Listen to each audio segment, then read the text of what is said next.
उनके सोचा समझा साजिश है। ये प्रयोग किया जा रहा है एक तरीके से एससी आरक्षण हटाने का ये प्रयोग है और आने वाला समय में मुझे लगता है कि इसी प्रयोग के साथ आगे बढ़ते हुए आरक्षण एससी आरक्षण जो है पूरे तरीके से खत्म करने का विधान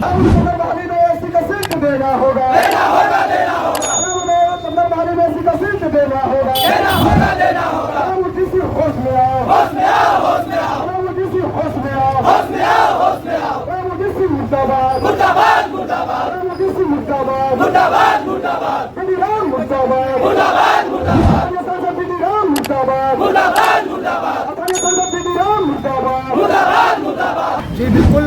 जिस तरीके से चौकीदार बहाली में 155 सीट के ऊपर एससी जो अनुसूचित जाति हैं उनके साथ अन्याय कर रही है, जिस तरीके से पूरे भारत में 15% की रोस्टर आरक्षण है एससी समाज के लिए।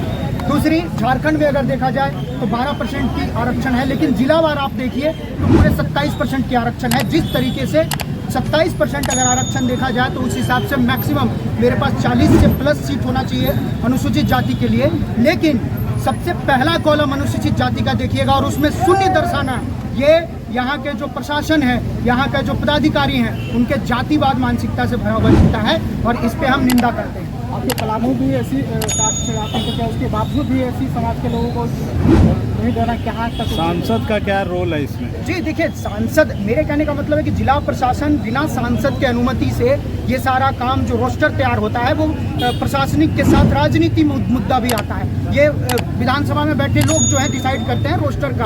अब उसमें जो यहाँ पर मिले हैं, जो सांसद जिस तरीके से काम कर रहे हैं, वो बिना जिला प्रशासन जो है बिना उनके अनुमति से ये काम तो कर नहीं सकते हैं और बिल्कुल उनके सोचा समझा साजिश है।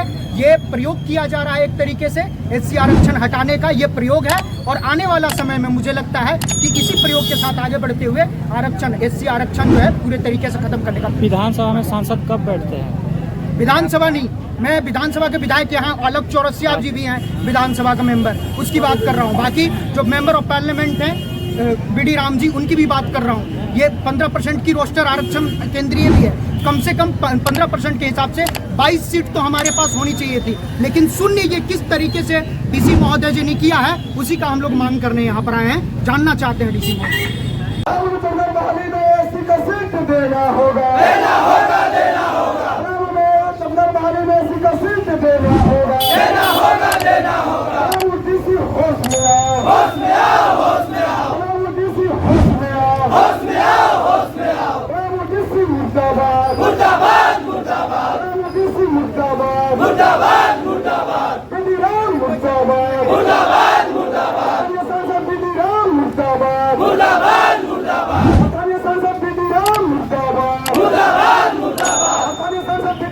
मुर्दाबाद